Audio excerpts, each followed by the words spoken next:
इस्माइल भाई, नंदुल्ला भाई, नमस्ते भाई। नमस्ते। జగన్ గారిని ముఖ్యమంత్రి చేసుకున్నాం.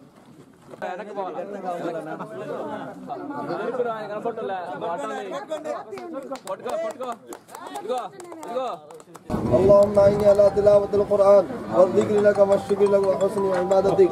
या अल्लाह हम तमाम के गुनाहों को माफ फरमा, या अल्लाह खताओं को दरगुजर फरमा, या अल्लाह सारे आलम में बसने वाले एक एक इंसान की हिदायत की दौलत से माला माल फरमा। या अल्लाह ఈ రోజు వైఎస్ కుటుంబానికి విషాదం జరిగింది. వైఎస్ రాజశేఖర రెడ్డి గారు తమ్ముడు వైఎస్ వివేకానంద రెడ్డి గారు మనకి ఇంకా లేరు. ఆ విషయంలో మౌనం కూడా పాటించి శ్రద్ధాంజలి వహించాము.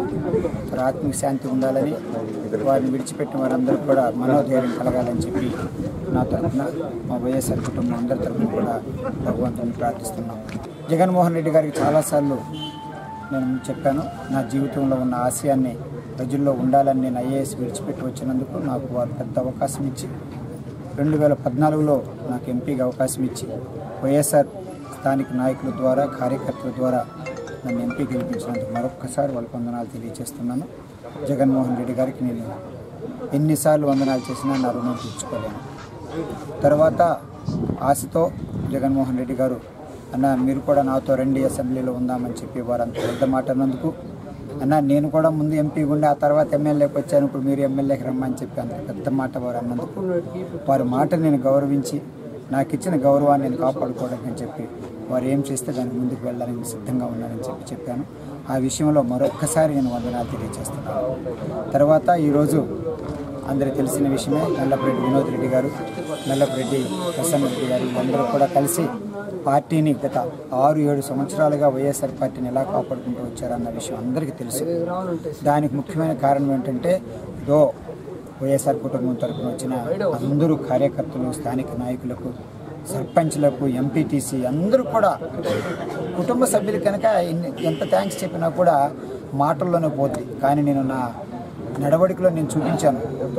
నా 5 సంవత్సరాలు కూడా నా వైఎస్ఆర్ కుటుంబ సభ్యుల్ని ఎవరిని ఒక్కరిని దాటి వెళ్ళిపోకుండా ఏ విధంగా ప్రవర్తించాలో, ఏ విధంగా పని చేయాలో, ఏ విధంగా నన్ను తెలియాలో వారికి ఆ విధంగా వచ్చి నా వంతు నేను చేసుకుంటూ వారి కృతజ్ఞతగా నేను తెలియజేశాను.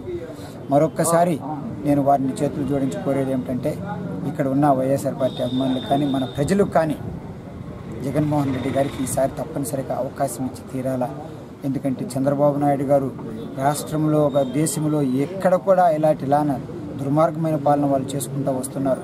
ఆ ప్రజాస్వామ్యం ఏదో జన్మభూమి కమిటీలు అంటాడు, నీరు చిట్టు అంటాడు, ప్రభుత్వ డబ్బులన్నీ కూడా దోచుకుపోతుంటాడు, ఆ డబ్బుతో ఏదో లంచం పెట్టి రాజకీయాలు చేయాలనుకుంటుంటాడు.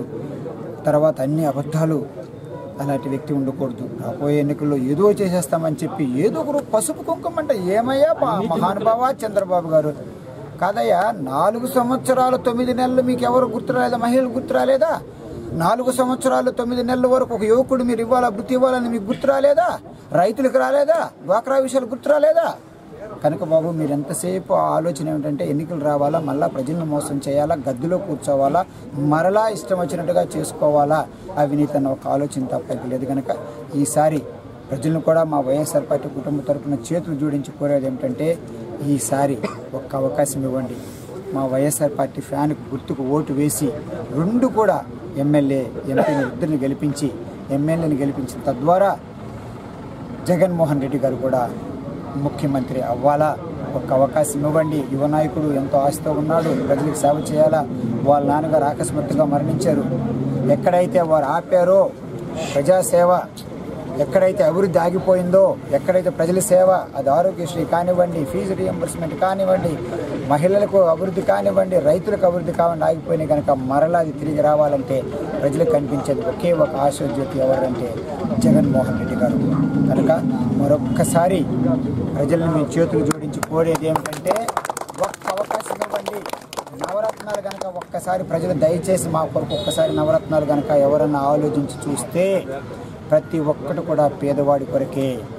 పెన్షన్ 3,000 కానివ్వండి, లేదా బడికి పంపిస్తే 15,000 కాదండి, లేదా ఫీజు రీఎంబర్స్ చేయడం మాత్రం కాకుండా మరొక 20,000 వారి చేతికి ఇవ్వడం కానివ్వండి, ఆరోగ్యశ్రీని మెరుగుపరచడం కానివ్వండి, సో ఈ అన్ని విధాలు కూడా ఒక రైతు రుణాలు మాఫీ చేయడానికి కానీ, డ్వాక్రాలకు వారి చేతిగా డబ్బులు ఇవ్వడం కానివ్వండి, మద్యపాన నిషేధం కానీ, ఏది చూసినా తిరిగి ఎక్కడికి వస్తుందంటే పేదవాడి అభివృద్ధి, పేదవాడి చదువు, గృహ నిర్మాణాలు మంచి క్వాలిటీతో కట్టిస్తామని చెప్పారు.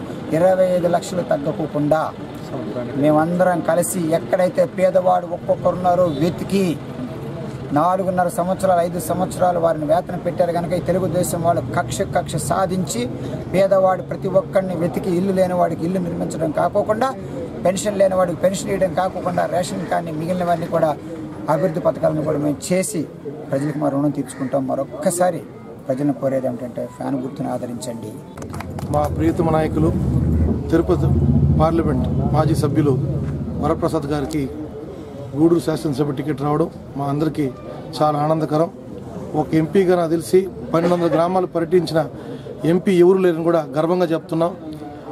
అభివృద్ధి పనులు తన వంతు సుమారు 70 లక్షల రూపాయలు 4 సంవత్సరాల్లో మాకు ఇవ్వడం జరిగింది. ఈ కాన్స్టిట్యున్సీలో ముఖ్యంగా నా మండలంలో కోట మండలంలో 70 లక్షకి ఇచ్చారు. చాలా సంతోషకరం. ఎప్పుడు అందుబాటులో ఉన్న వ్యక్తి. ఏ సమస్యను నేను ఫోన్ చేసినా తక్షణం అటెండ్ చేస్తూ, ఒకవేళ బిజీగా ఉన్నా మళ్ళీ అరగంట లోపల నాకు చేసి ఏంది వినోద్ నీ సమస్య అని అడిగే గొప్ప మనస్తత్వం ఉన్న నాయకుడు మా వరప్రసాద్ అన్న అని చెప్పి చాలా సంతోషంగా తెలియజేస్తున్నాం. మీ అందరికీ అందుబాటులో ఉంటాడు. తప్పకుండా మరిన్ని అభివృద్ధి కార్యక్రమాలు చేపడతాడు. నిజాయితీగా నిలుస్తాడు. అమ్ముడు పోయే రకం కాదు. ఎవరు అమ్ముడు పోయారో మీకు అందరికీ కూడా బాగా తెలుసు. ఈరోజు తన ఎంపీ పదవినే స్పెషల్ కేటగిరీ స్టేటస్ కోసం త్యాగం చేసిన వ్యక్తి మా వరప్రసాద్ అన్నని గర్వంగా మేము చెప్తున్నాం.